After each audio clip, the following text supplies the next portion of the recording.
Hello ಸಾಧಕರೇ, welcome to Raghu GK 2026 ಚಾನಲ್ಗೆ ನಿಮ್ಮೆಲ್ರಿಗೂ ಮತ್ತೆ ಸ್ವಾಗತ. ನೋಡ್ರಿ, ಇವತ್ತು ನಾವು ಏಳನೆಯ ತರಗತಿಯ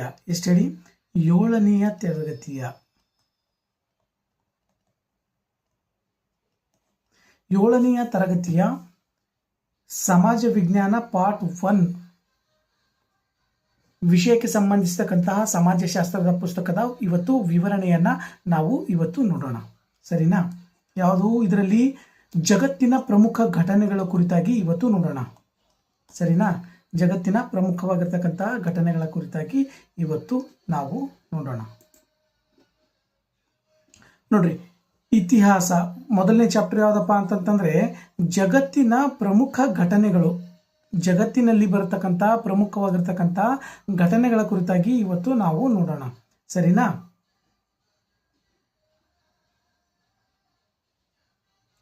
ನೋಡ್ರಿ, ಮೊದಲನೇದಾಗಿ ಇತಿಹಾಸ ಅಂತ ಅಂದ್ರೆ ಏನಂತೇಳಿ ನೀವು ಮೊದಲು ಫಸ್ಟ್ ತಿಳಿದುಕೊಳ್ಬೇಕು. ಏನು? ಇತಿಹಾಸವು ಗತಕಾಲದ ಸಂಗತಿಗಳನ್ನ ಗತಕಾಲದ ಸಂಗತಿಗಳನ್ನ ಕ್ರಮಬದ್ಧವಾಗಿ ಹೇಳ್ತದೆ. ಏನು? ಹಿಂದೆ ನಡೆದಿರ್ತಕ್ಕಂತಹ ಘಟನೆಗಳನ್ನ ಇದು ಇತಿಹಾಸ ಏನ್ ಮಾಡ್ತದೆ? ಕ್ರಮಬದ್ಧವಾಗಿ ತಿಳಿಸ್ಕೊಡ್ತದೆ. ಅದು ಮಾನವನ ಸಾಧನೆಗಳನ್ನ ತಿಳಿಸುತ್ತದೆ. ಆಗಿ ಹೋದಕ್ಕಂತಹ ಘಟನೆಗಳನ್ನ ಹೇಳುವಾಗ 3 ಅಂಶಗಳು ಅಲ್ಲಿ ಇದ್ದೇ ಇರ್ತವೆ. ಅವುಗಳು ಏನಪ್ಪಾ ಅಂತಂದ್ರೆ ಯಾವಾಗ ನಡೆಯಿತು, ಎಲ್ಲಿ ನಡೆಯಿತು ಮತ್ತು ಸಂಬಂಧಪಟ್ಟವರು ಯಾರು ಎಂಬ ಪ್ರಶ್ನೆಗಳಿಗೆ ಉತ್ತರವಾಗಿ ಇತಿಹಾಸದಲ್ಲಿ ಇಸವಿಗಳು, ಸ್ಥಳಗಳು ಮತ್ತು ವ್ಯಕ್ತಿಯ ಹೆಸರುಗಳನ್ನ ಇಲ್ಲಿ ತಿಳಿಸ್ತದೆ. ಅಂದ್ರೆ ಇತಿಹಾಸ ಅಂತಂದ್ರೆ ಏನಪ್ಪಾ ಅಂತಂತಂದ್ರೆ ಹಿಂದಿನ ಕಾಲದಲ್ಲಿ ಅಂದ್ರೆ ಗತಕಾಲದಲ್ಲಿ ನಡೆದಿರ್ತಕ್ಕಂತಹ ಘಟನೆಗಳನ್ನು ಯಾವಾಗ ನಡೆಯಿತು ಮತ್ತು ಎಲ್ಲಿ ನಡೆಯಿತು ಅದಕ್ಕೆ ಸಂಬಂಧಪಟ್ಟವರು ಯಾರು ಅಂತ ತಿಳಿದುಕೊಳ್ಳೋದೇ ನಾವು ಇತಿಹಾಸ ಅಂತೇಳಿ ಮೊದಲು ತಿಳಿದುಕೊಳ್ಬೇಕು.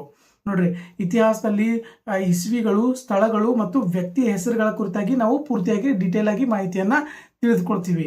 ಅದಕ್ಕೆ ನಾವು ಇತಿಹಾಸ ಅಂತೇಳಿ ಕರಿತೀವಿ. ಅಂದ್ರೆ ಗತಕಾಲದಲ್ಲಿ ನಡೆದಿರ್ತಕ್ಕಂತಹ ಕೆಲವೊಂದಿಷ್ಟು ಘಟನೆಗಳನ್ನ ಮತ್ತು ಆ ಘಟನೆ ಎಲ್ಲಿ ನಡೆಯಿತು, ಯಾವಾಗ ನಡೆಯಿತು, ಅದಕ್ಕೆ ಸಂಬಂಧಪಟ್ಟವರು ಯಾರು ಎಂಬುದು ಕುರಿತಾಗಿ ನಾವು ತಿಳಿದುಕೊಳ್ಳೋದೇ ಇತಿಹಾಸ ಅಂತೇಳಿ ನಾವು ಇಲ್ಲಿ ತಿಳಿದುಕೊಳ್ಬೇಕು. ಮುಂದುವರೆದು ನೋಡ್ರಿ, ರಿಲಿಜಿಯನ್ ಅಂಥೇಳಿ ಮೇನ್ ಇಂಪಾರ್ಟೆಂಟು ಇದ್ರ ಮೇಲೆ ಅಂದ್ರೆ ಇಂಪಾರ್ಟೆಂಟ್ ಇವೆಲ್ಲ ಕೊಟ್ಟಿದಾರಲ್ಲ ಇದ್ರ ಮೇಲೇನೆ ಕ್ವಶನ್ಸ್ಗಳನ್ನ ಕೇಳೋದಕ್ಕೆ ಸ್ಟಾರ್ಟ್ ಮಾಡ್ತಾರೆ. ಏನು? ರಿಲಿಜಿಯನ್ ಎಂಬ ಆಂಗ್ಲ ಪದಕ್ಕೆ ಕನ್ನಡದಲ್ಲೇನು ಧರ್ಮ ಅಂಥೇಳಿ ಬಳಸುವುದು ವಾಡಿಕೆ ಆಗಿದೆ. ಈ ಅಧ್ಯಯನದಲ್ಲಿ ರಿಲಿಜಿಯನ್ ಎಂಬ ಪದವನ್ನು ಧರ್ಮ ಅಂತೇಳಿ ನೀವು ಅರ್ಥ ಮಾಡ್ಕೊಳ್ಬೇಕು. ಫಸ್ಟ್ ನೋಡ್ರಿ, ನಾವು ತಿಳಿದುಕೊಳ್ಬೇಕಾಗಿರೋದು ಕ್ರೈಸ್ತ ಧರ್ಮದ ಬಗ್ಗೆ ನಾವು ತಿಳಿದುಕೊಳ್ಳೋಣ. ನೋಡ್ರಿ, ಜಗತ್ತಿನಲ್ಲಿ ವ್ಯಾಪಕವಾಗಿ ಮತ್ತು ಪ್ರಚಲಿತದಲ್ಲಿರುವಂತಹ ಮತಗಳಲ್ಲಿ ಕ್ರೈಸ್ತ ಮತ್ತು ಇಸ್ಲಾಂ ಧರ್ಮಗಳು ಹೆಸರಿಸಬಹುದು. ಇವುಗಳ ಉದಯ, ವಿಕಾಸ ಮತ್ತು ಅವುಗಳು ಬೀರತಕ್ಕಂಥ ಪ್ರಭಾವಗಳ ಕುರಿತಾಗಿ ನಾವು ಇವಾಗ ತಿಳಿದುಕೊಳ್ಳೋಣ. ನೋಡ್ರಿ, ಕ್ರೈಸ್ತ ಧರ್ಮ 2000 ವರ್ಷಗಳ ಹಿಂದಿನದ್ದು ಅಂದ್ರೆ ಹಳೆಯದಾಗಿರ್ತಕ್ಕಂತಹ ಧರ್ಮ ಇದಾಗಿದೆ. ನೋಡ್ರಿ, ಇದರ ಸ್ಥಾಪಕ ಯಾರಪ್ಪ ಅಂತಂದ್ರೆ ಯೇಸು ಕ್ರಿಸ್ತ. ಕ್ರೈಸ್ತ ಧರ್ಮದ ಸ್ಥಾಪಕ ಯಾರು? ಯೇಸು ಕ್ರಿಸ್ತ, ಜೀಸಸ್ ಕ್ರೈಸ್ಟ್ ಅಂತೇಳಿ ಕೂಡ ಕರೀತಾರೆ. ನೋಡ್ರಿ, ಇವರ ಪವಿತ್ರ ಗ್ರಂಥ ಯಾವ್ದಪ್ಪ ಅಂತಂದ್ರೆ ಬೈಬಲ್. ಕ್ರೈಸ್ತರ ಪ್ರಮುಖವಾಗಿರ್ತಕ್ಕಂಥ ಗ್ರಂಥ ಯಾವುದು? ಬೈಬಲ್. ಬೈಬಲ್ನಲ್ಲಿ ಯೇಸುವಿನ ಜೀವನದ ವಿವರಗಳು ಮತ್ತು ಉಪದೇಶಗಳಿವೆ. ನೋಡ್ರಿ, ಈ ಬೈಬಲ್ನಾಗ ಏನದಪ್ಪ ಅಂತಂತಂದ್ರೆ ಯೇಸು ಕ್ರಿಸ್ತನನ್ನ ಜೀವನ ಶೈಲಿ ಯಾವ ರೀತಿಯಾಗಿತ್ತು ಮತ್ತು ಅದರ ವಿವರಗಳು ಇದಾವೆ, ಅವನು ನೀಡಿರ್ತಕ್ಕಂಥ ಉಪದೇಶಗಳ ಕುರಿತಾಗಿ ಕೂಡ ಇಲ್ಲಿ ತಿಳಿಸ್ಕೊಟ್ಟಿದ್ದಾರೆ. ನೋಡ್ರಿ, ಜೀಸಸ್ ಅಂದ್ರೆ ಕನ್ನಡದಲ್ಲಿ ಯೇಸು. ಕ್ರೈಸ್ಟ್ ಪದದ ಅರ್ಥ ಏನಪ್ಪಾ ಅಂತಂದ್ರೆ ರಕ್ಷಕ. ಜೀಸಸ್ ಅಂದ್ರೆ ಕನ್ನಡದಲ್ಲಿ ಏನು? ಯೇಸು. ಕ್ರೈಸ್ಟ್ ಪದದ ಅರ್ಥ ಏನಪ್ಪಾ ಅಂದ್ರೆ ರಕ್ಷಕ. ನಿಮ್ಗೆ ಇಂಪಾರ್ಟೆಂಟ್ ಆಗಿ ಇದ್ರ ಮೇಲೆ ಏನ್ ತಿಳ್ಕೊಬೇಕು ನಿಮಗೆ ಇದರಲ್ಲಿ ನೀವಪ್ಪ ಅಂತಂತಂದ್ರೆ ಕ್ರೈಸ್ತ ಧರ್ಮ ಇದು ಎಷ್ಟು ವರ್ಷದ ಹಳೆಯದು? 2000 ವರ್ಷಗಳ ಹಳೆಯದು. ಇದರ ಸ್ಥಾಪಕರು ಯಾರಪ್ಪ ಅಂತಂತಂದ್ರೆ ಯೇಸು ಕ್ರಿಸ್ತ. ಇದರ ಸ್ಥಾಪಕ. ಇವರ ಪವಿತ್ರವಾಗಿರ್ತಕ್ಕಂಥ ಗ್ರಂಥ ಯಾವ್ದಪ್ಪ ಅಂತಂತಂದ್ರೆ ಬೈಬಲ್. ನೋಡ್ರಿ, ಕ್ರೈಸ್ತರ ಪವಿತ್ರವಾಗಿರ್ತಕ್ಕಂಥ ಗ್ರಂಥ ಯಾವುದು? ಬೈಬಲ್. ಈ ಬೈಬಲ್ ಏನನ್ನು ಒಳಗೊಂಡಿದೆಯಪ್ಪ ಅಂದ್ರೆ ಯೇಸು ಕ್ರಿಸ್ತನವರ ಜೀವನದ ವಿವರಗಳು ಮತ್ತು ಉಪದೇಶಗಳನ್ನ ಇದು ಒಳಗೊಂಡಿದೆ. ನೋಡ್ರಿ, ಜೀಸಸ್ ಅಂದ್ರೆ ಕನ್ನಡದಲ್ಲಿ ಏಸು, ಕ್ರೈಸ್ತ ಎಂಬ ಪದದ ಅರ್ಥ ಏನಪ್ಪಾ ಅಂದ್ರೆ ರಕ್ಷಕ. ಇಷ್ಟು ನೆನ್ಪಿಟ್ಕೊಂಡ್ರೆ ಸಾಕು. ಎಕ್ಸಾಮ್ ಅಲ್ಲಿ ಯಾವ್ದು ಬೇಕಾದ್ರೂ ಕೇಳ್ಬೋದು, ಇದ್ರ ಮೇಲೆ ನೀವು ಆನ್ಸರ್ ಮಾಡ್ಬೋದು. ನೋಡ್ರಿ, ಮುಂದುವರೆದು ಯೇಸು ಕ್ರಿಸ್ತನವರ ಜೀವನ ಕುರಿತಾಗಿ ನೋಡೋಣ. ನೋಡ್ರಿ, ಯೇಸು ಅವರು ಬೆತ್ಲೆಹೆಮ್ ಅಂದ್ರೆ ಇಸ್ರೇಲ್ನಲ್ಲಿ ಬರ್ತದೆ. ಇದು ಬೆತ್ಲೆಹೆಮ್ ಅಂತೇಳಿ ಒಂದು ಪ್ಲೇಸು ಎಂಬಲ್ಲಿ ಮೇರಿ ಎಂಬಾಕೆಯ ಮಗನಾಗಿ ಜನ್ಮವನ್ನ ತಾಳ್ತಾರೆ. ಅವರು ಯಾರು? ಯೇಸು ಕ್ರಿಸ್ತನವರು. ಸುಮಾರು 30 ವರ್ಷವಾದಾಗ ಮನೆಯಿಂದ ಹೊರಟರು ಮತ್ತು ಬಡವರು ಮತ್ತು ದೀನರ ಸೇವೆಯಲ್ಲಿ ತೊಡಗಿಕೊಳ್ತಾರೆ. ಅವರು ಕರುಣೆಯೇ ಧರ್ಮದ ಮೂಲವೆಂದೇಳಿ ಇವರು ತಿಳಿದುಕೊಂಡಿರ್ತಾರೆ. ನೋಡ್ರಿ, ಕಥೆಗಳ ಮೂಲಕ ಉದಾಹರಣೆ ಮತ್ತು ಉಪದೇಶಗಳನ್ನ ನೀಡ್ತಾರೆ ಇವರು. ಯಾವುದು? ಕಥೆಗಳ ಮೂಲಕ ಉದಾಹರಣೆ ನೀಡಿ ಉಪದೇಶಗಳನ್ನ ಇವರು ನೀಡ್ತಾ ಇದ್ರು. ನೋಡ್ರಿ, ಇದರಲ್ಲಿ ನೀವು ತಿಳಿದುಕೊಳ್ಬೇಕಾಗಿರೋದು ಏನಪ್ಪಾ ಅಂದ್ರೆ ಯೇಸು ಕ್ರಿಸ್ತನವರ ಜೀವನ. ಯೇಸು ಕ್ರಿಸ್ತನವರು ಎಲ್ಲಿ ಹುಟ್ಟಿದ್ರು? ಬೆತ್ಲೆಹೆಮ್, ಇಸ್ರೇಲ್ನ ಬೆತ್ಲೆಹೆಮ್ನಲ್ಲಿ ಜನಿಸ್ತಾರೆ. ಇವ್ರ ತಾಯಿ ಹೆಸರೇನು? ಮೇರಿ ಎಂಬಾಕೆಯ ಮಗನಾಗಿ ಇವರು ಜನಿಸ್ತಾರೆ. ನೋಡಿದ್ರಲ್ಲ, ಇವರು ಎಷ್ಟನೇ ವರ್ಷಕ್ಕೆ ಮನೆ ಬಿಡ್ತಾರೆ? 30ನೇ ವರ್ಷಕ್ಕೆ ಇವರು ಮನೆಯನ್ನ ತೊರೀತಾರೆ. ನೋಡ್ರಿ, ಯೇಸುನ ಅನುಯಾಯಿಗಳು ಹೆಚ್ಚಿದಂತೆ ಅವರ ವಿರೋಧಿಗಳ ಸಂಖ್ಯೆ ಕೂಡ ಹೆಚ್ಚಾಗ್ತದೆ.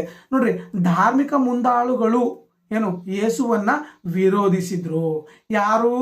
ಧಾರ್ಮಿಕ ಮುಂದಾಳುಗಳು ಯೇಸುವನ್ನ ವಿರೋಧಿಸ್ತಾರೆ. ಯೇಸು ರಾಜ್ಯದ್ರೋಹಿ ಎಂದು ತಪ್ಪು ಹೊರಿಸಿ ಅವರನ್ನ ಶಿಲುಬೆಗೆ ಕೂಡ ಏರಿಸ್ತಾರೆ.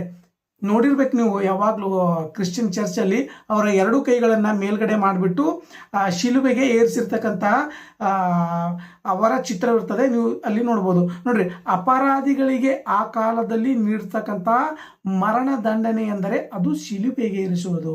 ಅಂದ್ರೆ ಹಿಂದೆ ಯಾರಾದರೂ ಅಪರಾಧಿಗಳ ತಪ್ಪನ್ನು ಮಾಡಿದ್ರೆ ಅವರಿಗೆ ಮರಣದಂಡನೆಯಾಗಿ ಶಿಲುಬೆಗೆ ಏರಿಸ್ತಾ ಇದ್ರು ಅಂತೇಳಿ ತಿಳಿಸಿದ್ದಾರೆ.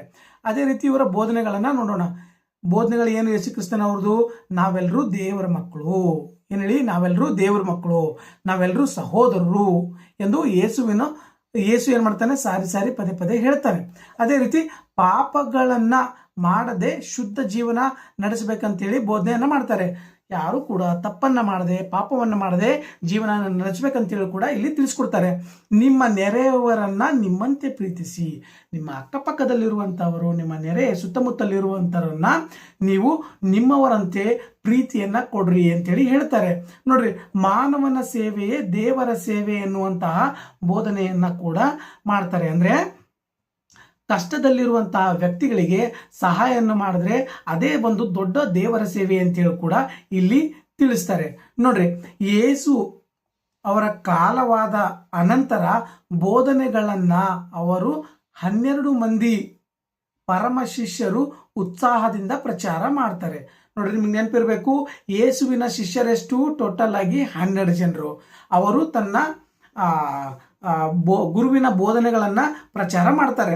ನೋಡ್ರಿ, ಪರಿಣಾಮವಾಗಿ ಏನಾಗ್ತದೆ? ರೋಮನ್ ಸಾಮ್ರಾಜ್ಯದಲ್ಲಿ ಕ್ರೈಸ್ತ ಸಮುದಾಯಗಳು ಅಲ್ಲಲ್ಲಿ ನೆಲೆಗೊಂಡವು, ಅಲ್ಲಲ್ಲಿ ಹುಟ್ಕೋತವೆ ಕ್ರೈಸ್ತ ಸಮುದಾಯಗಳು.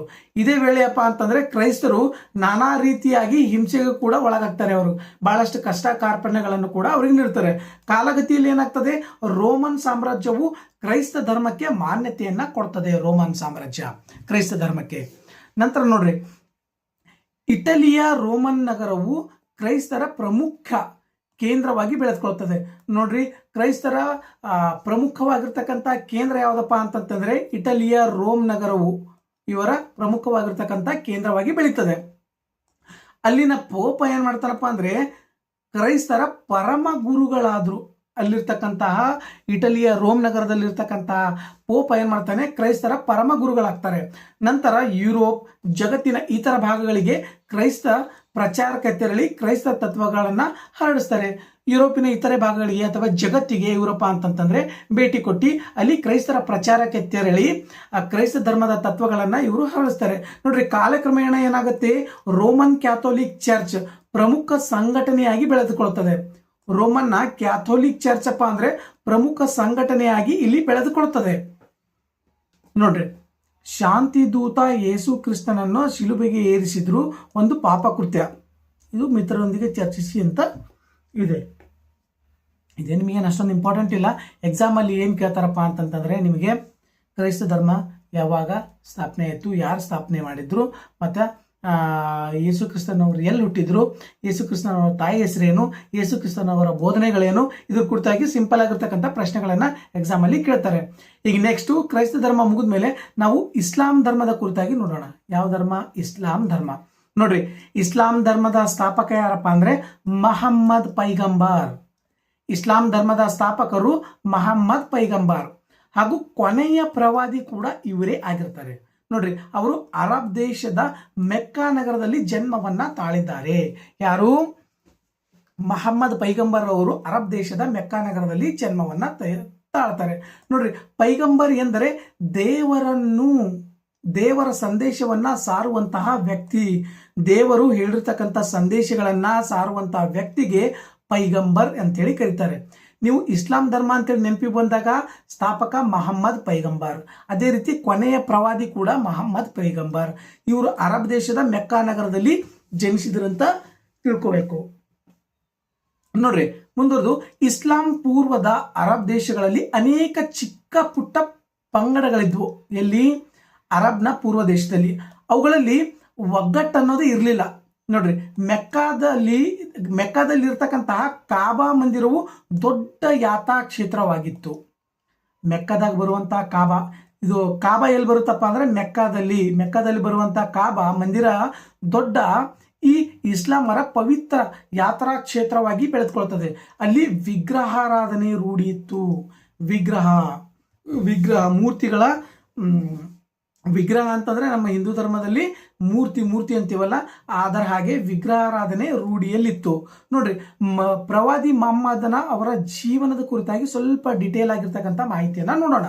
ನೋಡ್ರಿ, ಮಹಮ್ಮದರವರ ಜೀವನ. ನೋಡ್ರಿ, ಮಹಮ್ಮದರ ತಂದೆ ಯಾರು? ಅಬ್ದುಲ್ಲಾ. ತಾಯಿ ಅಮೀನಾ. ಇವೆರಡು ಇಂಪಾರ್ಟೆಂಟು, ನೆನ್ಪಿಟ್ಕೊಳ್ಬೇಕು. ಮಹಮ್ಮದರ ತಂದೆ ಅಬ್ದುಲ್ಲಾ, ತಾಯಿ ಅಮೀನಾ. ಅವರು ಹುಟ್ಟುವುದಕ್ಕೆ ಮುನ್ನ ತಂದೆಯನ್ನ ಕಳೆದುಕೊಳ್ತಾರೆ. ಇವರು ಮಹಮ್ಮದ್ ಪೈಗಂಬರ್ ಅವರು ಪ್ರಾರಂಭದಲ್ಲಿ ಅವರ ಕಪ್ಪನಿಗೆ ವ್ಯಾಪಾರದಲ್ಲಿ ಅವರು ನೆರವಾಗ್ತಾರೆ. ಮುಂದೆ ಖದೀಜಾ ಎಂಬ ವಿಧವೆಯೊಬ್ಬಳನ್ನ ಇವರು ತನ್ನ ವ್ಯಾಪಾರದ ಪ್ರತಿನಿಧಿಯಾಗಿ ನೇಮಕವನ್ನ ಮಾಡ್ಕೊಳ್ತಾರೆ. ಯಾರು? ಮಹಮ್ಮದ್ ಪೈಗಂಬರ್ ಅವರು ಯಾರನ್ನ? ಖದೀಜಾ ಎನ್ನುವಂತ ಒಬ್ಬ ಮಹಿಳೆಗೆ ಏನ್ ಮಾಡ್ತಾರೆ? ವಿಧವೆ ಆಗಿರ್ತಕ್ಕಂಥ ಮಹಿಳೆಗೆ ತನ್ನ ವ್ಯಾಪಾರದ ಪ್ರತಿನಿಧಿಯಾಗಿ ಅವಳನ್ನ ನೇಮಕ ಮಾಡ್ಕೋತಾರೆ. ಮಹಮ್ಮದರ ಸರಳತೆ ಮತ್ತು ಪ್ರಾಮಾಣಿಕತೆಯನ್ನು ಮೆಚ್ಚಿಕೊಂಡು ಅವಳು ಮದುವೆ ಕೂಡ ಆಗ್ತಾಳೆ. ಅವರನ್ನ ಮದುವೆಯಾದ್ರು. ಯಾರನ್ನ? ಖದೀಜಾ ಅವರನ್ನ ಮದುವೆ ಆಗ್ತಾರೆ. ನೋಡ್ರಿ, ತಮ್ಮ 40ನೇ ವಯಸ್ಸಿನಲ್ಲಿ ಹೀರಾ ಗುಹೆಯಲ್ಲಿ ಪ್ರಾರ್ಥನೆ ಮತ್ತು ಧ್ಯಾನದಲ್ಲಿ ನಿರತರಾಗಿದ್ದಾಗ ಇವರಿಗೆ ಪ್ರವಾದಿತ್ವ ದೊರೆಯುತ್ತದೆ. ನಮ್ಮಲ್ಲಿ ಹೆಂಗೆ ಯಾವ ರೀತಿಯಾಗಿರ್ತಕ್ಕಂತಹ ಇದು ದೊರೆಯುತ್ತದಲ್ಲ, ಇವರಿಗೆ ಪ್ರವಾದಿತ್ವಪ್ಪ ಅಂತಂದ್ರೆ ಇವ್ರಿಗೆ ದೊರೆಯುತ್ತದೆ. ಈ ಸಂದೇಶಗಳನ್ನು ಒಳಗೊಂಡಂತೆ ಇರುವಂತಹ ಗ್ರಂಥವೇ ಖುರಾನ್. ನೋಡ್ರಿ, ಕ್ರೈಸ್ತ ಧರ್ಮದ ಪವಿತ್ರವಾಗಿರ್ತಕ್ಕಂಥ ಗ್ರಂಥ ಬೈಬಲ್. ಅದೇ ರೀತಿ ಪ್ರವಾದಿ ಮಹಮ್ಮದ್ ಪೈಗಂಬರ್ ಅವರ ಸಂದೇಶಗಳನ್ನು ಒಳಗೊಂಡಿರ್ತಕ್ಕಂತಹ ಕುರಾನು ಇದು ಇಸ್ಲಾಂ ಧರ್ಮದ ಪವಿತ್ರ ಗ್ರಂಥ ಯಾವ್ದಪ್ಪ ಅಂದ್ರೆ ಅದು ಖುರಾನ್. ಎಲ್ಲಿ? ಹೀರಾ ಗುಹೆಯಲ್ಲಿ ಪ್ರಾರ್ಥನೆ ಮಾಡುವಂತಹ ಸಂದರ್ಭದಲ್ಲಿ. ಎಷ್ಟನೇ ವಯಸ್ಸಿನಲ್ಲಿ? 40ನೆಯ ವಯಸ್ಸಿನಲ್ಲಿ. ನೋಡೋಣ ಮುಂದುವರೆದು. ನೋಡ್ರಿ, ಇಸ್ಲಾಂ ಪದದ ಅರ್ಥ ಅಪ್ಪ ಅಂತಂದ್ರೆ ಶಾಂತಿ ಅಥವಾ ಶರಣಾಗತಿ ಅಂತ. ಮುಸ್ಲಿಂ ಎಂದ್ರೆ ದೇವರಿಗೆ ಶರಣಾದವನು ಅಂತ ಅರ್ಥ. ನೋಡ್ರಿ, ಎಕ್ಸಾಂಪಲ್ ಕೇಳಬಹುದು, ಇಸ್ಲಾಂ ಪದದ ಅರ್ಥ ಏನು ಅಂದ್ರೆ ಶಾಂತಿ ಅಥವಾ ಶರಣಾಗತಿ. ಮುಸ್ಲಿಂ ಪದದ ಅರ್ಥ ಏನಂದ್ರೆ ದೇವರಿಗೆ ಶರಣಾದವರು ಅಂತ ಹೇಳಿ ಇದು ಅರ್ಥ ಕೊಡ್ತದೆ. ನೋಡ್ರಿ, ಕಾಲಕ್ರಮೇಣ ಪ್ರವಾದಿವರ ಅನುಯಾಯಿಗಳ ಸಂಖ್ಯೆ ಹೆಚ್ಚಾಗ್ತೊಡಗ್ತದೆ. ಕಾಲಕ್ರಮೇಣ ಬರ್ತಾ ಏನಪ್ಪಾ ಅಂತಂದ್ರೆ ಇವ್ರ ಸಂಖ್ಯೆ ಅಂದ್ರೆ ಹೆಚ್ಚಾಗ್ತದೆ.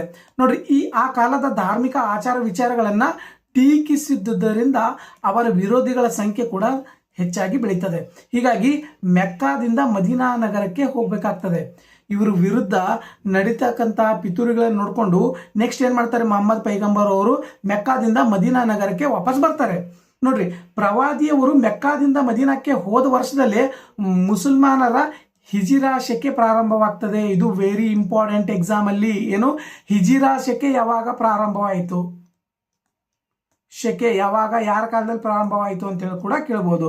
ಹಿಜಿರಾ ಶಕೆ ಯಾವಾಗ ಆರಂಭ ಆಯ್ತಪ್ಪ ಅಂತಂದರೆ ಮಹಮ್ಮದ್ ಪ್ರವಾದಿಯವರು ಮೆಕ್ಕಾದಿಂದ ಮದೀನಾಕ್ಕೆ ಹೋದ ವರ್ಷದಿಂದಲೇ ಮುಸಲ್ಮಾನರಿಗೆ ಹಿಜಿರಾ ಶಕೆ ಪ್ರಾರಂಭವಾಗ್ತದೆ. ನೋಡ್ರಿ, ಮದೀನಾದಲ್ಲಿ ಜನರು ಮಹಮ್ಮದರನ್ನ ಸ್ವಾಗತವನ್ನ ಮಾಡ್ತಾರೆ. ಯಾರನ್ನ? ಮಹಮ್ಮದ್ ಪೈಗಂಬರ್ನ. ಮುಂದೆ ಅವರು ಮೆಕ್ಕಾ ಜನರ ಮನಸ್ಸನ್ನು ಗೆದ್ಕೊಂಡು ಮದೀನಾದಲ್ಲಿ ಇರತಕ್ಕಂತಹ ಕಾಬವನ್ನು ವಿಗ್ರಹಗಳಿಂದ ಮುಕ್ತಗೊಳಿಸಲಾಯಿತು. ಅಂದ್ರೆ ಮೂರ್ತಿ ಪೂಜೆಯಿಂದ, ವಿಗ್ರಹಗಳಿಂದ ಅವರನ್ನ ಮುಕ್ತಿಗೊಳಿಸ್ತಾರೆ. ಅಲ್ಪ ಕಾಲಕ್ಕೆ ಇಡೀ ಅರಬ್ ದೇಶದಲ್ಲಿ ಇಸ್ಲಾಂ ಧರ್ಮವು ತತ್ವಗಳು ಪಸರಿಸಿದ್ವು. ಅದೇ ಕಾಲದಲ್ಲಪ್ಪ ಅಂದ್ರೆ ಅರಬ್ ದೇಶದಾಗಪ್ಪ ಅಂತಂದ್ರೆ ಇಸ್ಲಾಂ ಧರ್ಮ ಹರಡ್ಕೊಂಡಿರ್ತದೆ. ನೋಡ್ರಿ, ಈ ಭಾವಚಿತ್ರದಲ್ಲಿ ಕಾಣಿಸ್ತಾ ಇದೆಯಲ್ಲ, ಇದೇ ಮುಸಲ್ಮಾನರ ಪವಿತ್ರವಾಗಿರ್ತಕ್ಕಂತಹ ಕ್ಷೇತ್ರ ಮೆಕ್ಕಾ. ಪವಿತ್ರವಾಗಿರ್ತಕ್ಕಂಥ ಕ್ಷೇತ್ರ ಇದು. ಕಾಬಾದಾಗ ಅದ ಇದು. ಆಲ್ಮೋಸ್ಟ್ ಆಲ್ ಮುಸ್ಲಿಮರು ಪ್ರತಿ ವರ್ಷ ಹೋಗೋದಕ್ಕೆ ಟ್ರೈ ಮಾಡ್ತಾರೆ. ಬಹಳಷ್ಟು ಜನ ಕೂಡ ಇಲ್ಲಿ ಹೋಗ್ತಾರೆ. ನೋಡ್ರಿ, ಇದೇ ಮೆಕ್ಕಾ. ಮುಂದುವರೆದು ನೋಡೋಣ.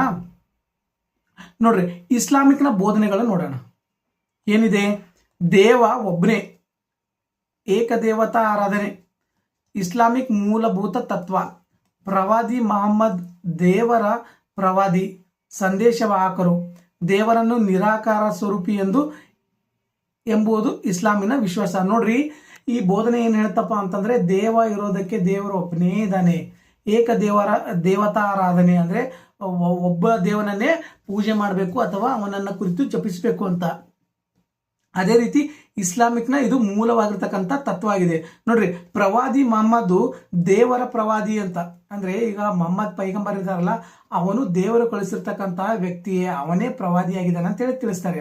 ಅಥವಾ ದೇವರು ಅವನಿಗೆ ಕಳಿಸಿರ್ತಕ್ಕಂಥ ಸಂದೇಶ ವಾಹಕನು ಕೂಡ ಆಗಿದ್ದಾನೆ ಅಂತೇಳಿ ತಿಳಿಸ್ತಾರೆ. ನೋಡ್ರಿ, ದೇವರು ನಿರಾಕಾರಕ ಸ್ವರೂಪಿ ಎಂಬುದು ಇಸ್ಲಾಮಿನ ವಿಶ್ವಾಸ ಇದೆ. ನೆಕ್ಸ್ಟ್ ನೋಡ್ತಾ ಹೋದ್ರೆ, ಪ್ರತಿಯೊಬ್ಬ ಮುಸಲ್ಮಾನರು ದೇವರ ಸೇವಕನಾಗಬೇಕು, ಪ್ರಾಮಾಣಿಕನಾಗಿರಬೇಕು ಅಂತೇಳಿ ಬೋಧನೆ ಮಾಡ್ತಾನೆ ಮೊಹಮ್ಮದ್ ಪೈಗಂಬರ್. ಏನು? ಪ್ರತಿಯೊಬ್ಬ ಮುಸಲ್ಮಾನ ದೇವರು ಸೇವಕರಾಗಿದ್ದಾರೆ, ಪ್ರಾಮಾಣಿಕರಾಗಿರ್ಬೇಕು ಅಂತೇಳಿ ತಿಳಿಸ್ಕೊಟ್ಟಿದ್ದಾರೆ. ನೋಡ್ರಿ, ಇಸ್ಲಾಂ ಅನುಯಾಯಿಗಳು ವ್ಯಾಪಾರದಲ್ಲಿ ಮೋಸ ಮಾಡಬಾರ್ದು, ಕೆಲವೊಂದಿಷ್ಟಿದೆ ಅವ್ರದ್ದು ಇದರಲ್ಲಿ. ಆಮೇಲೆ ಬಡ್ಡಿ ವ್ಯವಹಾರ ಕೂಡ ಮಾಡಬಾರ್ದು, ಮತ್ತೆ ಶಿಶು ಹತ್ಯೆಯನ್ನು ನಿಲ್ಲಿಸಬೇಕು, ಮದ್ಯಪಾನ ಆಗಲಿ ಜೂಜಾಟ ಆಗಲಿ ಇಸ್ಲಾಂ ಪ್ರಕಾರ ಅತ್ಯಂತವಾಗಿರ್ತಕ್ಕಂಥ ಪಾಪ ಕೃತ್ಯಗಳಾಗಿದ್ದಾವೆ ಅಂತೇಳಿ ಕೂಡ ಇಲ್ಲಿ ತಿಳಿಸ್ಕೊಟ್ಟಿದ್ದಾರೆ. ನೋಡ್ರಿ, ಇಸ್ಲಾಂ ಧರ್ಮದ ಆಚರಣೆ ಕುರಿತಾಗಿ ನೋಡೋಣ. ನೋಡ್ರಿ, ಇಸ್ಲಾಂ ಧರ್ಮದಲ್ಲಿ ಪ್ರಮುಖವಾಗಿ 5 ಆಚರಣೆಗಳಿದಾವೆ. ಟೋಟಲ್ ಎಷ್ಟು? 1 ಕಲಿಮಾ, 2 ನಮಾಜ್, 3 ರೋಜಾ, 4 ಜಕಾತ್, 5 ಹಜ್. ಇದ್ರ ಮೇಲೆ ಹೇಳಿಕೆ ರೂಪದಲ್ಲಿ ಕೂಡ ನಿಮಗೆ ಪ್ರಶ್ನೆನ ಕೇಳಬಹುದು. ನೋಡ್ರಿ, ಕಲಿಮಾ ಅಂತಂತಂದ್ರೆ ಏನು? ಅಲ್ಲಾನಲ್ಲಿ ಮಾತ್ರ ನಂಬಿಕೆ ಅಂತ ಹೊಂದಿದವರನ್ನ ಅವರಿಗೆ ಕಲಿಮಾ ಅಂತೇಳಿ ಕರೀತಾರೆ. ಇವರು ಮಹಮ್ಮದರು ಅವರ ಪ್ರವಾದಿಗಳು. ಕಲಿಮಾ ಅಂತಂತಂದ್ರೆ. ಅದೇ ರೀತಿ ನಮಾಜ್ ಅಂದ್ರೆ ಪ್ರತಿದಿನ 5 ಬಾರಿ ಅಲ್ಲಾನಿಗೆ ಪ್ರಾರ್ಥನೆಯನ್ನ ಸಲ್ಲಿಸುವಂಥದ್ದಕ್ಕೆ ನಮಾಜ್ ಅಂತೇಳಿ ಕರೀತಾರೆ. ರೋಜಾ ಅಂತಂತಂದ್ರೆ ರಂಜಾನ್ ತಿಂಗಳಲ್ಲಿ ಉಪವಾಸ ಮಾಡ್ತಾರಲ್ಲ, ಅದಕ್ಕೆ ರೋಜಾ ಅಂತೇಳಿ ಕರೀತಾರೆ. ಜಕಾತ್ ಅಂತಂದ್ರೆ ಆದಾಯದಲ್ಲಿ ನಿಗದಿಪಡಿಸಿದ ಭಾಗವನ್ನ ಬಡವರಿಗೆ ದಾನ ಮಾಡುವಂಥದ್ದು. ನೋಡ್ರಿ, ಮುಸಲ್ಮಾನರು ತಮ್ಮ ರಂಜಾನ್ ತಿಂಗಳಲ್ಲಿ ತಮ್ಮ ಎಷ್ಟು ಸಂಪಾದನೆ ಮಾಡ್ತಾರಲ್ಲ, ಅದರಲ್ಲಿ ಕೆಲವೊಂದಿಷ್ಟು ಭಾಗಪ್ಪ ಅಂತಂದ್ರೆ ಬಡವರಿಗೆ ದಾನ ಮಾಡುವುದನ್ನೇ ಜಕಾತ್ ಅಂತೇಳಿ ಕರೀತಾರೆ. ಹಜ್ ಅಂತಂದ್ರೆ ಏನು? ಜೀವನದಲ್ಲಿ 1 ಬಾರಿ ಆದರೂ ಮೆಕ್ಕಾ ಯಾತ್ರೆಗಳನ್ನ ಕೈಗೊಳ್ಳುವುದಕ್ಕೆ ಹಜ್ ಅಂತೇಳಿ ಕರೀತಾರೆ. ಮೆಕ್ಕಾ ಮದೀನಾ ಅಂತ ಇರ್ತಲ್ಲ, ಮೆಕ್ಕಾಗೆ ಯಾರು ಹೋಗ್ತಾರಲ್ಲ, ಜೀವನದಾಗ ಹುಟ್ಟಿದ ಮೇಲೆ 1 ಸಾರಿ ಆದರೂ ಮೆಕ್ಕವನ್ನ ನೋಡ್ಲೇಬೇಕಂತೇಳಿ ಅವರ ಧರ್ಮದಲ್ಲಿದೆ. ಅದನ್ನ ಹಜ್ ಅಂತೇಳಿ ಕರೀತಾರೆ. ನೋಡ್ರಿ, ಈ 5 ಆಚರಣೆಗಳನ್ನ ಇಸ್ಲಾಂನ ಆಧಾರ ಸ್ತಂಭ ಅಂತೇಳಿ ಕರೀತಾರೆ. ಇದ್ರ ಮೇಲೆ ಕಂಪಲ್ಸರಿಯಾಗಿ ಮೋಸ್ಟ್ಲಿ ಕೇಳಬಹುದು ಪ್ರಶ್ನೆ ಹೇಳಿಕೆ ರೂಪದಾಗ ಬಂದಾಗ. ಕಲಿಮಾ, ನಮಾಜ್, ರೋಜಾ, ಜಕಾತ್ ಮತ್ತು ಹಜ್ ಅಂತಂತಂದ್ರೆ ಏನಂತೇಳಿ ಇದ್ರ ಬಗ್ಗೆ ಡೀಟೇಲ್ ಮಾಹಿತಿ ತಿಳಿಸಿದ್ದೀನಿ. ಇದ್ರ ಬಗ್ಗೆ ನೀವು ತಿಳಿದುಕೊಳ್ಬೇಕು.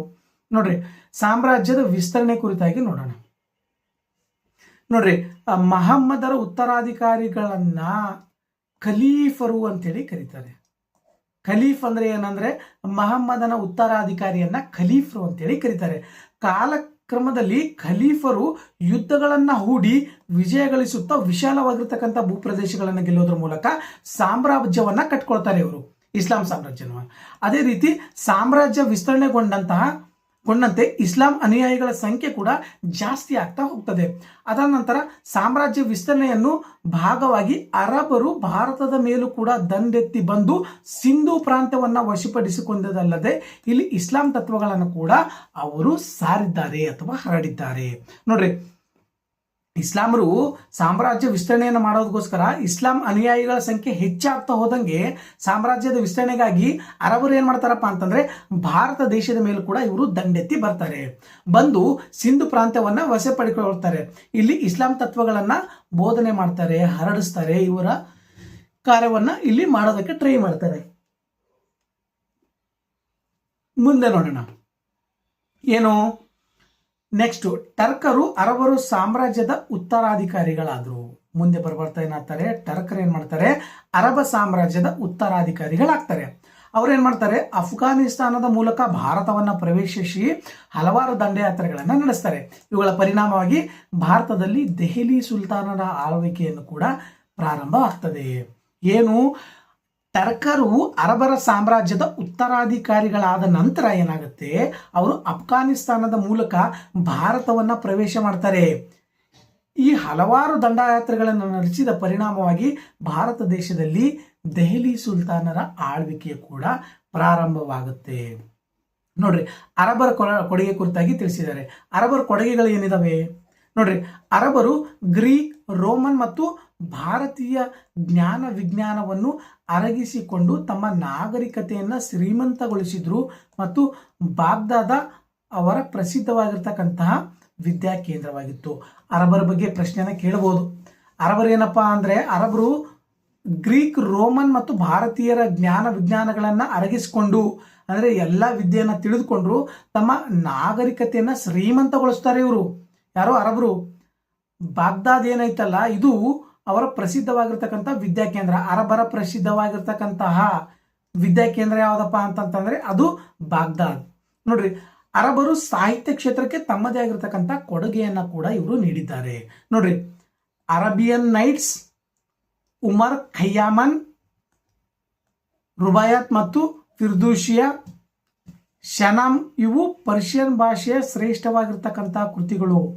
ಅರಬಿಯನ್ ನೈಟ್ಸ್, ಉಮರ್ ಖಯ್ಯಾಮ್, ರುಬಾಯತ್ ಮತ್ತು ಫಿರ್ದೂಷಿ, ಶನಾಮ್ ಇವು ಏನಿದಾವಪ್ಪ ಅಂತಂದ್ರೆ ಪರ್ಷಿಯನ್ ಭಾಷೆಯ ಶ್ರೇಷ್ಠ ಕೃತಿಗಳಾಗಿದ್ದಾವೆ. ಪರ್ಷಿಯನ್ ಭಾಷೆಯ ಶ್ರೇಷ್ಠ ಕೃತಿಗಳು ಇವಾಗಿದ್ದಾವೆ. ಕೇಳಬಹುದು ನಿಮಗೆ, ಪರ್ಷಿಯನ್ ಭಾಷೆಯ ಶ್ರೇಷ್ಠ ಕೃತಿಗಳು ಕೆಳಕಂಡಂತ ಹೇಳಿಕೆ ಪ್ರಕಾರ ಪರ್ಷಿಯನ್ ಭಾಷೆಯ ಶ್ರೇಷ್ಠ ಕೃತಿಗಳು ಯಾವ್ಯಾವಪ್ಪ ಅಂತಂದ್ರೆ ಅರಬಿಯನ್ ನೈಟ್ಸ್, ಉಮರ್ ಖಯ್ಯಾಮನ್ ಮತ್ತು ರುಬಾಯತ್ ಮತ್ತು ಫಿರ್ದೂಷಿಯಾ, ಶನಾಮ್ ಇವು ಪರ್ಷಿಯನ್ ಭಾಷೆಯ ಶ್ರೇಷ್ಠವಾಗಿರ್ತಕ್ಕಂಥ ಕೃತಿಗಳು. ಇದು ಕಂಪಲ್ಸರಿ ತಿಳ್ಕೊಳ್ಬೇಕು. ನೋಡ್ರಿ, ಅರಬರು ಭಾರತೀಯ ಗಣಿತವನ್ನ ಪ್ರಪಂಚದ ಮೂಲೆ ಮೂಲೆಗೆ ಹರಡೋದಕ್ಕೆ ಇವರೇ ಮೇನ್ ಕಾರಣ. ಇದು ಕುರಿತಾಗಿ ಒಂದು ಲಘು ಪ್ರಬಂಧವನ್ನು ಬರೆಯಿರಿ, ಇದೆ ನಿಮ್ಗೆ ಇಂಪಾರ್ಟೆಂಟ್ ಇಲ್ಲ. ನೋಡ್ರಿ, ಅರಬರು ಬೀಜಗಣಿತ, ರಸಾಯನಶಾಸ್ತ್ರ, ಖಗೋಳಶಾಸ್ತ್ರಗಳಿಗೆ ಮಹತ್ವವನ್ನ ನೀಡಿ ಅದಕ್ಕೆ ಬಹಳಷ್ಟು ಕೊಡುಗೆಯನ್ನ ನೀಡಿದ್ದಾರೆ.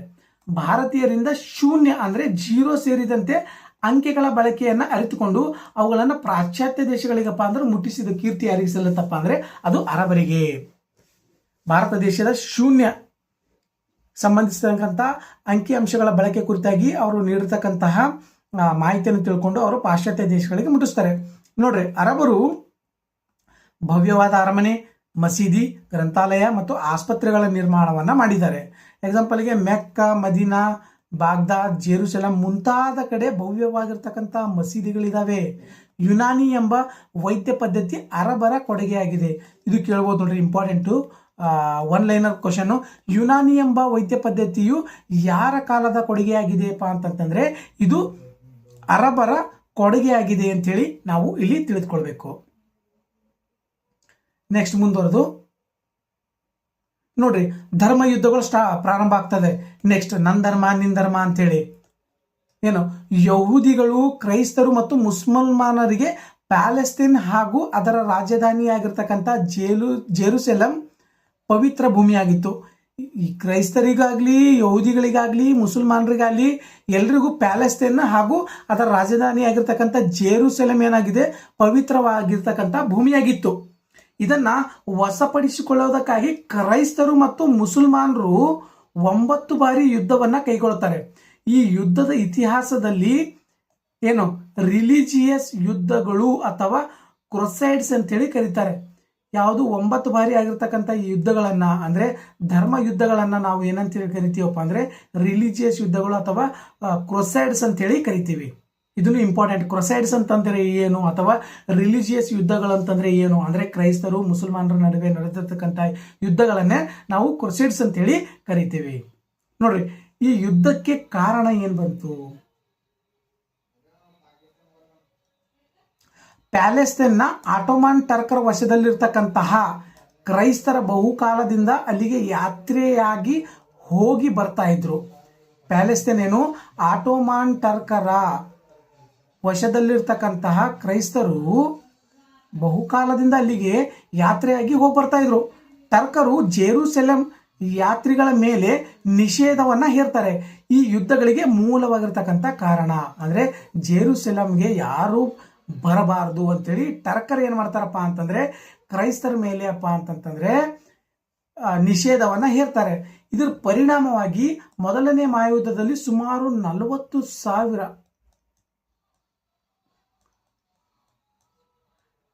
ಕ್ರೈಸ್ತರು ಯುರೋಪಿನ ವಿವಿಧ ದೇಶಗಳಿಂದ ಕಾಲ್ನಡಿಗೆಯಲ್ಲಿಯೇ ಜೆರೂಸೆಲಂನ ಹತ್ರ ಮುನ್ನುಗ್ಗಿ ಅದನ್ನ ವಶಪಡಿಸ್ಕೊಳ್ತಾರೆ. ಕ್ರೈಸ್ತರು ಎಷ್ಟು? ಸುಮಾರು 40,000 ಜನ. ಮೊದಲನೇ ಮಹಾಯುದ್ಧ ನಡೀತಾ ಇರ್ತದಲ್ಲ, ಆ ಸಂದರ್ಭದಾಗ ಸುಮಾರು 40,000 ಜನ ಏನ್ ಮಾಡ್ತಾರೆ, ಯುರೋಪಿನ ವಿವಿಧ ದೇಶಗಳಿಂದ ಕಾಲ್ನಡಿಗೆ ಮಾಡೋದ್ರ ಮೂಲಕ ಜೆರೂಸೆಲಂನ ಹತ್ರ ಮುನ್ನುಗ್ಗಿ ಅದನ್ನ ವಶಪಡಿಸ್ಕೊಳ್ತಾರೆ. ಆದ್ರೆ ಮುಂದಿನ ಯಾವ ಯುದ್ಧದಲ್ಲಿಯೂ ಕ್ರೈಸ್ತರು ಹೇಳಿಕೊಳ್ಳುವಂತಹ ಜಯವನ್ನ ಸಾಧಿಸೋದಿಲ್ಲ. ಮುಂದೆ ಬರುವಂತಹ ಯುದ್ಧಗಳಲ್ಲಿ ದುರಂತಮಯವಾಗಿ 4ನೆಯ ಕ್ರೊಸೈಡ್ಸ್ ನಲ್ಲಿ ಯುರೋಪಿಯನ್ನರು ಸುಮಾರು 50,000 ಮಂದಿ ಭಾಗವಹಿಸ್ತಾರೆ. 4ನೇ ಕ್ರೊಸೈಡ್ ಅಂದ್ರೆ ಧರ್ಮ ಯುದ್ಧದಲ್ಲಿ, 4ನೆಯ ಧರ್ಮ ಯುದ್ಧದಲ್ಲಿ ಭಾಗವಹಿಸ್ತಾರೆ. ಆದ್ರೆ ಕೆಲವರು ದಾರಿಯಲ್ಲೇ ಬಳಲಿಕೆಯಿಂದ ಸಾಯ್ತಾರೆ. ಅಂದ್ರೆ ಕೆಲವೊಂದಿಷ್ಟು ಜನ ಏನಾದ್ರು ಬರುವಂತ ದಾರಿಯಲ್ಲೇ ಮರಣವನ್ನ ಹೊಂದ್ತಾರೆ. ಶತ್ರುಗಳು ಬಂಧಿತರನ್ನು ತಮ್ಮ ಗುಲಾಮರನ್ನಾಗಿ ಮಾಡ್ಕೊಳ್ತಾರೆ. ಮುಂದೆ ಬರ್ತಾ ಏನ್ ಮಾಡ್ತಾರೆ, ಶತ್ರುಗಳು ಟರ್ಕರ್ ಏನ್ ಮಾಡ್ತಾರಪ್ಪ ಅಂತಂತಂದ್ರೆ ಇವರನ್ನು ಗುಲಾಮರನ್ನಾಗಿ ಮಾಡ್ಕೋತಾರೆ. ಈ ಯುದ್ಧದ ಪರಿಣಾಮ ಏನಾಗ್ತದೆಯಪ್ಪ ಅಂತಂದ್ರೆ ನೋಡ್ರಿ, ಯುದ್ಧದ ಪರಿಣಾಮ ಒಟ್ಟಿನಲ್ಲಿ ಪವಿತ್ರ ಭೂಮಿಯನ್ನು ವಶಪಡಿಸಿಕೊಳ್ಳೋದ್ರಲ್ಲಿ ಕ್ರೈಸ್ತರು ಏನಾಗ್ತಾರೆ, ವಿಫಲರಾಗ್ಬಿಡ್ತಾರೆ, ಸೋಲನ್ನು ಅನುಭವಿಸ್ತಾರೆ. ಯುರೋಪ್ ಮತ್ತು ಏಷ್ಯಾದೊಳಗಿನ ಸಂಪರ್ಕ ಮತ್ತು ವ್ಯಾಪಾರ ಸಂಬಂಧಗಳನ್ನ ಅಂದ್ರೆ ಯುರೋಪ್ ಮತ್ತು ಏಷ್ಯಾ ಖಂಡದಲ್ಲಿರ್ತಕ್ಕಂತಹ ತಮ್ಮ ವ್ಯಾಪಾರ ಸಂಬಂಧ ಏನು ಮಾಡ್ತದಪ್ಪ ಅಂದ್ರೆ ವೃದ್ಧಿಯನ್ನ ಹೊಂದುತ್ತದೆ. ಕ್ರೊಸೈಡ್ಸ್ ಧರ್ಮಚಿತ್ರದ ಚಿತ್ರಗಳನ್ನು ನೋಡ್ರಿ, ಇದು ಭಾವಚಿತ್ರದಲ್ಲಿ ಕೊಟ್ಟಿದ್ದಾರೆ ನೋಡ್ರಿ. ನೆಕ್ಸ್ಟ್ ಬರ್ತಕ್ಕಂಥವರೇ ಮಂಗೋಲರು. ಯಾರು ಹೇಳಿ? ಮಂಗೋಲರು. ಯಾರು? ಮಂಗೋಲರು. ನೋಡ್ರಿ, ಮಂಗೋಲರು ಅಂದ್ರೆ ಯಾರು ನೋಡ್ರಿ, ಮಂಗೋಲಿಯನ್ ಅಪ್ಪ ಅಂತಂತಂದ್ರೆ ಮಧ್ಯ ಏಷ್ಯಾದ ಸಮೃದ್ಧ ಹುಲ್ಲು ಮೈದಾನದ ನಾಡು ಅಂತೇಳಿ ಕರೀತಾರೆ. ಏನು? ಮಂಗೋಲಿಯಾ ಮಧ್ಯ ಏಷ್ಯಾದ ಸಮೃದ್ಧವಾಗಿರ್ತಕ್ಕಂಥ ಹುಲ್ಲು ಮೈದಾನ ನಾಡು. ಇಲ್ಲಿ ಅಲೆಮಾರಿ ಜನರೇ ಮಂಗೋಲರು. ಪಶುಪಾಲನೆ ಅವರ ಮುಖ್ಯವಾಗಿರ್ತಕ್ಕಂಥ ಕಸುಬಾಗಿತ್ತು, ವೃತ್ತಿಯಾಗಿತ್ತು. ನೋಡ್ರಿ, ಮಂಗೋಲರು ಅಂತ ಯಾರಿದಾರಲ್ಲ ಇವ್ರ ಬಗ್ಗೆ ನಾವು ನೋಡ್ತಾ ಹೋದ್ರೆ ಮಂಗೋಲಿಯನರಪ್ಪ ಅಂತಂದ್ರೆ ಮಧ್ಯ ಏಷ್ಯಾದ ಸಮೃದ್ಧ ಹುಲ್ಲು ಮೈದಾನದ ನಾಡಾಗಿದೆ ಇದು ಮಂಗೋಲಿಯಾ ಅಂತಂದ್ರೆ. ನೋಡ್ರಿ, ಇಲ್ಲಿ ಅಲೆಮಾರಿ ಜನಾಂಗರೇ ಮಂಗೋಲರು ಅಂತೇಳಿ ನಾವು ಕರಿಬಹುದು. ಅವರ ಪ್ರಮುಖವಾಗಿರ್ತಕ್ಕಂಥ ವೃತ್ತಿ ಯಾವ್ದಪ್ಪ ಅಂತಂತಂದ್ರೆ ಪಶುಪಾಲನೆ ಇವರ ಪ್ರಮುಖವಾಗಿರ್ತಕ್ಕಂಥ ವೃತ್ತಿ. ಚೆಂಗಿಸ್ ಖಾನ್ ಎಂಟ್ರಿ ಕೊಡ್ತಾನೆ ಇಲ್ಲಿ. ಯಾರು? ಚೆಂಗಿಸ್ ಖಾನ್. ನೋಡ್ರಿ, ಮಂಗೋಲರನ್ನು ಚೆಂಗಿಸ್ ಖಾನ್ ಒಂದುಗೂಡಿಸಿ ಏಷ್ಯಾದಲ್ಲಿ ವಿಶಾಲವಾಗಿರ್ತಕ್ಕಂಥ ಸಾಮ್ರಾಜ್ಯವನ್ನ ಕಟ್ಟಿದ್ನು. ಚೆಂಗಿಸ್ ಖಾನ್ ಏನ್ ಮಾಡ್ತಾನೆ, ಈ ಮಂಗೋಲರು ಇದಾರಲ್ಲ ಇವರನ್ನ ಏಷ್ಯಾದ ವಿಶಾಲವಾಗಿರ್ತಕ್ಕಂತಹ ಸಾಮ್ರಾಜ್ಯವನ್ನ ಕಟ್ಟೋದಕ್ಕೆ ಇವನೇ ಪ್ರೇರಣೆ ಆಗಿರ್ತಾನೆ. ಆದ್ರೆ ಈತನು ಮಾಡಿರ್ತಕ್ಕಂತಹ ಅಮಾನುಷ್ಯ ಕೃತ್ಯಗಳು ಇತಿಹಾಸವನ್ನ ಓದುವಾಗ ನಮಗೆ ಎಲ್ಲ ಮೈ ಜುಮ್ ಅನ್ನಿಸ್ತದೆ. ಯಾಕಪ್ಪ ಅಂತ ಅಂತಹ ರೋಚಕ ಯುದ್ಧಗಳನ್ನು ಕೂಡ ಇವನು ಮಾಡಿರ್ತಾನೆ. ಕುಬ್ಲಾಯ್ ಖಾನ್. ನೋಡ್ರಿ, ಕುಬ್ಲಾಯ್ ಖಾನ್ ಯಾರಪ್ಪ ಅಂತಂದ್ರೆ ಚೆಂಗಿಸ್ ಖಾನನ ಮೊಮ್ಮಗ ಕುಬ್ಲಾಯ್ ಖಾನ್. ಈ ಚೆಂಗಿಸ್ ಖಾನ್ ಇದಾನಲ್ಲ ಇವನ ಮೊಮ್ಮಗನೇ ಕುಬ್ಲಾಯ್ ಖಾನ್. ಚೀನಾ ದೇಶದ ಚಕ್ರವರ್ತಿ ಆಗಿರ್ತಕ್ಕಂಥ ಕುಬ್ಲಾಯ್ ಖಾನ್ ಮರೆದನು. ಏನ್ ಮಾಡ್ತಾನೆ, ಜಾಸ್ತಿ ಮೆರಿತಾನೆ ಇವನು. ಎಲ್ಲಿ? ಚೀನಾ ದೇಶ ಚಕ್ರವರ್ತಿಯಾಗಿ. ಉತ್ತಮ ಆಡಳಿತಗಾರ, ದಯಾಳು ಸಾಮ್ರಾಟ ಮತ್ತು ಇವನಿಗೆ ಅನೇಕ ಜನಪರ ಕಾಮಗಾರಿಗಳನ್ನ ಕೈಗೊಂಡಿರ್ತಾನೆ. ಕ್ಷಾಮಗಳು ತಲೆದೂರಿದಾಗ ಹಸಿದವರಿಗೆ ಅನ್ನವನ್ನ ನೀಡ್ತಾನೆ. ಕಲೆ ಮತ್ತು ವಿದ್ವಾಂಸರಿಗೆ ಹೆಚ್ಚಾಗಿ ಇವನು ಪ್ರೋತ್ಸಾಹವನ್ನ ನೀಡ್ತಾನೆ. ಇಂಪಾರ್ಟೆಂಟ್ ಆಗಿ ಮಂಗೋಲರು ಅಂತೇಳಿ ಬಂದ್ರೆ ಇದೊಂದು ಹುಲ್ಲು ಮೈದಾನದ ನಾಡಾಗಿರ್ತದೆ. ಈ ಅಲ್ಲಿನ ಅಲೆಮಾರಿ ಜನಾಂಗದವರಿಗೆ ಮಂಗೋಲರು ಅಂತೇಳಿ ಕರೀತಾರೆ. ಇವರ ಪ್ರಮುಖವಾಗಿರ್ತಕ್ಕಂತಹ ವೃತ್ತಿ ಯಾವುದಪ್ಪ ಅಂದ್ರೆ ಪಶುಪಾಲನೆ. ಅಲ್ಲಿ ಚೆಂಗಿಸ್ ಖಾನ್ ಏನ್ ಮಾಡ್ತಾನೆ, ಮಂಗೋಲರನ್ನ ಒಗ್ಗೂಡಿಸಿ ಏಷ್ಯಾದಲ್ಲಿ ವಿಶಾಲವಾಗಿರ್ತಕ್ಕಂಥ ಸಾಮ್ರಾಜ್ಯವನ್ನ ಕಟ್ತಾನೆ. ನಂತರ ಇವನು ಮಾಡಿರ್ತಕ್ಕಂಥ ಅಮಾನ್ಯ ಕೃತ್ಯಗಳಪ್ಪ ಅಂತಂದ್ರೆ ಇಂದು ಕೂಡ ನಾವು ಇತಿಹಾಸದಲ್ಲಿ ಸ್ಮರಿಸಬಹುದು. ಕುಬ್ಲಾಯ್ ಖಾನ್ ಯಾರಪ್ಪ ಅಂತಾರೆ, ಚೆಂಗಿಸ್ ಖಾನ್ ಮೊಮ್ಮಗ. ಚೀನಾ ದೇಶದ ಚಕ್ರವರ್ತಿಯಾಗಿ ಕುಬ್ಲಾಯ್ ಖಾನಪ್ಪ ಅಂತಂತಂದ್ರೆ ಬಹಳಷ್ಟು ಆಳ್ವಿಕೆಯನ್ನು ಮಾಡ್ತಾನೆ. ಇವನೊಬ್ಬ ಉತ್ತಮ ಆಡಳಿತಗಾರ, ದಯಾಳು ಸಾಮ್ರಾಟ ಮತ್ತು ಜನಪರ ಕಾರ್ಯಗಳನ್ನ ಇವನು ಕೈಗೊಳ್ತಾನೆ. ಕ್ಷಾಮಗಳಲ್ಲಿ ತಲೆದೂರಿದಾಗ ಹಸಿವಿನಿಂದ ಅನ್ನವನ್ನ ಯಾರು ಇಲ್ಲದೆ ಬಳಲ್ತಾ ಇರ್ತಾರ ಅವರಿಗೆಲ್ಲ ಸಹಾಯ ಮಾಡ್ತಾನೆ ಮತ್ತು ಕಲೆ ಮತ್ತು ವಿದ್ವಾಂಸರಿಗೆ ಇವನು ಪ್ರೋತ್ಸಾಹವನ್ನ ಕೂಡ ನೀಡ್ತಾನೆ. ನೋಡ್ರಿ, ಈ ಚಿತ್ರದಲ್ಲಿ ಕಾಣಿಸ್ತಾ ಇದಾರಲ್ಲ, ಇವರೇ ಚೆಂಗಿಸ್ ಖಾನ್, ಇವನು ಕುಬ್ಲಾಯ್ ಖಾನ್. ಚೆಂಗಿಸ್ ಖಾನ್ ಯಾರಪ್ಪ ಅಂತಂದ್ರೆ ಕುಬ್ಲಾಯ್ ಖಾನನ ತಾತ. ಈ ಕುಬ್ಲಾಯ್ ಖಾನ್ ಯಾರಂದ್ರೆ ಚೆಂಗಿಸ್ ಖಾನ್ನ ಮೊಮ್ಮಗ. ನೋಡ್ರಿ, ಚೀನಾ ದೇಶದ ಧರ್ಮ ಸಂಸ್ಕೃತಿಗಳು ಕುಬ್ಲಾಯ್ ಖಾನನ ಮೇಲೆ ಪ್ರಭಾವವನ್ನ ಬೀರಿದ್ವು. ಈತನು ಬೌದ್ಧ ಮತಕ್ಕೆ ಪರಿವರ್ತನೆಗೊಂಡನಂತೇಳಿ ಕೂಡ ತಿಳಿಸ್ತಾರೆ.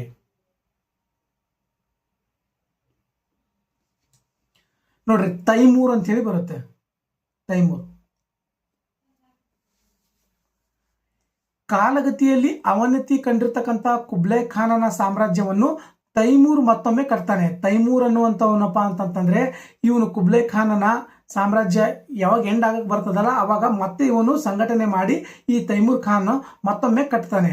ಆಮೇಲೆ ಪರ್ಷಿಯಾ, ಇರಾಕ್, ಸಿರಿಯಾ, ಅಫ್ಘಾನಿಸ್ತಾನ್ ಮತ್ತು ರಷ್ಯಾದ ಅನೇಕ ಭಾಗಗಳ ಮೇಲೆ ಆಕ್ರಮಣವನ್ನ ಮಾಡಿ ವಿಶಾಲ ಸಾಮ್ರಾಜ್ಯವನ್ನ ಕಟ್ಟಿ ಭಾರತವನ್ನು ಆಕ್ರಮಣ ಮಾಡಿ ಮೊಘಲ ರಾಜ್ಯವನ್ನು ಸ್ಥಾಪಿಸಿರ್ತಕ್ಕಂಥ ಬಾಬರ್ ಇದೇ ಸಂತತಿಗೆ ಸೇರಿದವನಾಗಿದ್ದಾನೆ ಅಂತೇಳಿ ನಾವು ತಿಳ್ಕೊಳ್ಬೇಕು. ನೋಡ್ರಿ, ತೈಮೂರ್ ಏನಿದ್ದಾನೆ, ಕುಬ್ಲಾಯ್ ಖಾನ್ ಏನಿದೆಯಲ್ಲ ಇವನು ಅವನತಿ ಕಂಡ ನಂತರ ಸಾಮ್ರಾಜ್ಯವನ್ನ ತೈಮೂರ್ ಖಾನ್ ಮತ್ತೆಪ್ಪ ಅಂತಂತಂದ್ರೆ ಕಟ್ಟಿ ಈ ಸಾಮ್ರಾಜ್ಯವನ್ನ ವಿಸ್ತರಣೆ ಮಾಡ್ತಾನೆ. Persia, Iraq, Syria, Afghanistan, Russia ಮುಂತಾದ ಭಾಗಗಳೆಲ್ಲ ಆಕ್ರಮಣ ಮಾಡಿ ವಿಶಾಲವಾಗಿರ್ತಕ್ಕಂಥ ಸಾಮ್ರಾಜ್ಯವನ್ನ ಕಟ್ತಾನೆ. ನೋಡ್ರಿ, ಭಾರತವನ್ನು ಆಕ್ರಮಣ ಮಾಡಿ ಮೊಘಲ್ ರಾಜ್ಯವನ್ನ ಸ್ಥಾಪಿಸಿರ್ತಕ್ಕಂಥ ಬಾಬರ್ ಯಾರಿದ್ದಾರೆ, ಯಾವ ಸಂತತಿಗೆ ಸೇರಿದವನಪ್ಪ ಅಂತಂತಂದ್ರೆ ಇದೇ ಮೊಘಲ ಸಂತತಿಗೆ ಸೇರಿದವನು ಅಂತೇಳಿ ನಾವು ಇಲ್ಲಿ ತಿಳಿದುಕೊಳ್ಬೇಕು. ನೋಡ್ರಿ, ನೆಕ್ಸ್ಟ್ ಇದಾದ ನಂತರ ಏನ್ ಮಾಡ್ತಾರ, ಆಟೋಮಾನ್ ಟರ್ಕರ್ ಏನ್ ಮಾಡ್ತಾರಪ್ಪ ಅಂತಂದ್ರೆ ಅಲೆಮಾರಿ ಜನಾಂಗಕ್ಕೆ ಸೇರಿರ್ತಕ್ಕಂಥ ಟರ್ಕರ ಮೂಲ ಸ್ಥಾನ ಮಧ್ಯ ಏಷ್ಯಾದ ತುರ್ಕಿಸ್ತಾನ್, ಈಗಿನ ತುರ್ಕ್ಮೆನಿಸ್ತಾನ್ ಅಂತ ಐತಲ್ಲ ಅದರಲ್ಲಿ ಅದು ಇವರು ಇಸ್ಲಾಂನ ಅನುಯಾಯಿಗಳಾಗಿದ್ರು. ಮತ್ತು ಕುಬ್ಲಾಯ್ ಖಾನನ ಸಾಮ್ರಾಜ್ಯದ ಅವನತಿ ಕಂಡ ನಂತರ ಟರ್ಕರ್ ಏನ್ ಮಾಡ್ತಾರೆ, ಸುತ್ತಮುತ್ತಲಿನ ವಿಶಾಲ ಪ್ರದೇಶಗಳನ್ನ ಆಕ್ರಮಿಸಿಕೊಂಡು ಆಟೋಮಾನ್ ಎಂಬ ಹೊಸ ಮಿಲಿಟರಿ ರಾಜ್ಯವನ್ನ ಕಟ್ಟಿ ಭಾರತದ ಮೇಲೆ ಆಕ್ರಮಣವನ್ನ ಮಾಡ್ತಾರೆ. ಎಂತ ಬುದ್ಧಿವಂತರು ನೋಡ್ರಿ ಇವರು. ಆಟೋಮನ್ ಟರ್ಕರ್ ಏನ್ ಮಾಡ್ತಾರಪ್ಪ ಅಂತಂದ್ರೆ ಸುತ್ತಮುತ್ತಲಿರ್ತಕ್ಕಂಥ ಈ ಕುಬ್ಲಾಯ್ ಖಾನಿನ ಇದಾನಲ್ಲ ಇವನ ಸಾಮ್ರಾಜ್ಯ ಅವನತಿ ಹೊಂದ ನಂತರ ಏನ್ ಮಾಡ್ತಾರೆ, ಸುತ್ತಮುತ್ತಲಿನ ವಿಶಾಲವಾಗಿರ್ತಕ್ಕಂಥ ಪ್ರದೇಶಗಳನ್ನ ಆಕ್ರಮಣ ಮಾಡಿಕೊಂಡು ಆಟೋಮನ್ ಎಂಬ ಒಂದು ಮಿಲಿಟರಿ ರಾಜ್ಯವನ್ನ ಕಟ್ಟಿ ಭಾರತದ ಮೇಲೆ ಆಕ್ರಮಣವನ್ನ ನಡೆಸಿದ್ರು ಅಂತೇಳಿ. ನೋಡ್ರಿ, ಇಷ್ಟೆಲ್ಲ ಸಂಗತಿಗಳ ಕುರಿತಾಗಿ ನಾವು ಇವತ್ತು ನೋಡಿದ್ವಿ 7ನೇ ತರಗತಿಯ ಮೊದಲನೇ ಚಾಪ್ಟರ್ ಅಲ್ಲಿ. ನೋಡ್ರಿ, ಬೆತ್ಲೆಹೆಮ್ ಅಂತೇಳಿ ಎಲ್ಲಿ ಬರ್ತದೆ, ಇದು ಸುಮ್ಮನೆ ಎಕ್ಸಾಂಪಲ್ ನೀವು ತಿಳ್ಕೊಂಡಿರ್ಬೇಕು, ಇದು ಇಂಪಾರ್ಟೆಂಟು. ಜೆರುಸಲೇಮ್ನ ಸಮೀಪದಲ್ಲಿರ್ತಕ್ಕಂಥ ಒಂದು ಚಿಕ್ಕ ಪಟ್ಟಣ ಇದು. ಇಂದಿನ ಇಸ್ರೇಲ್ನ ಜೂಡಿಯಾ ಎಂಬ ಪ್ರದೇಶದಲ್ಲಿದೆ. ಯೇಸುವು ಯಹೂದಿ ಸಂತತಿಯವನು. ಯೇಸು ಯಾವ ಸಂತತಿಯವನು? ಯಹೂದಿ ಅಥವಾ ಹಿಬ್ರೂ ಸಂತತಿಯವನು ಅಂತೇಳಿ ತಿಳಿಸಿದ್ದಾರೆ. ಇವೆಲ್ಲ ಅದಕ್ಕೂ 1 ಮಾರ್ಕ್ಸಿನ ಕ್ವಶನ್ಸ್ಗಳಿದ್ದಾವೆ, ಇದೇನು ಇಂಪಾರ್ಟೆಂಟ್ ಇಲ್ಲ. ನಾನು ನೀಡಿರ್ತಕ್ಕಂಥ ಈ ಮಾಹಿತಿಯನ್ನ ನೀವು ಕಟ್ಟುನಿಟ್ಟಾಗಿ ಪಾಲನೆಯನ್ನ ಮಾಡ್ರಿ, ಓದ್ರಿ. ಸ್ವಲ್ಪ ಚೆನ್ನಾಗಿ ಓದಿದ್ರಿಯಪ್ಪ ಅಂತಂತಂದ್ರೆ ಒಳ್ಳೆ ಮಾರ್ಕ್ಸನ್ನು ತೆಗೆಯೋದಕ್ಕೆ ಸಾಧ್ಯ. ಇಲ್ಲಪ್ಪ ಅಂತಂತಂದ್ರೆ ಸಾಧ್ಯವಿಲ್ಲ ಅಂತೇಳಿ ನಾನು ಹೇಳ್ತೀನಿ. ಯಾಕಪ್ಪ ಅಂತಂದ್ರೆ ಈ ಕ್ಲಾಸ್ಗಳು ನಾನು ಇವಾಗ ನೆಕ್ಸ್ಟ್ ಕಂಟಿನ್ಯೂಸ್ ಆಗಿ ಮಾಡ್ತೀನಿ. ಇದು ಇವಾಗ 7ನೇ ತರಗತಿಯ ಮೊದಲನೇ ಚಾಪ್ಟರ್ ಇದೆ. ಈ ಚಾಪ್ಟರ್ ಮೇಲೆ ಇವಾಗ ಕ್ಲಾಸ್ ಮಾಡಿದ್ದೀನಿ. ನೆಕ್ಸ್ಟ್ ಕ್ಲಾಸ್ ಅಪ್ಪ ಅಂತಂತಂದ್ರೆ ಡೈಲಿ ನಾನು ಬೆಳಗ್ಗೆ 6 ಗಂಟೆ ಸುಮಾರಿಗೆಪ್ಪ ಅಂತಂತಂದ್ರೆ ಪ್ರತಿಯೊಂದು ವಿಷಯದ ಮೇಲೆ ನಾನು ಕ್ಲಾಸ್ ಮಾಡೋದಕ್ಕೆ ಟ್ರೈ ಮಾಡ್ತೀನಿ. ಅಲ್ಲಿವರೆಗೂ ನಮ್ಮ ರಘು GK 2026 ಚಾನಲ್ನ ಸಬ್ಸ್ಕ್ರೈಬ್ ಮಾಡ್ಕೊಡ್ರಿ, ಲೈಕ್ ಮಾಡ್ರಿ, ಶೇರ್ ಮಾಡ್ರಿ ಮತ್ತು ಇನ್ನಿತರ ನಿಮ್ಮ ಫ್ರೆಂಡ್ಸ್ಗಳೆಲ್ಲ ಯಾರ್ಯಾರು ಇದಾರಲ್ಲ ಅವ್ರಿಗೆಲ್ಲ ಕೂಡ ತಿಳಿಸ್ರಿ. Competitive exam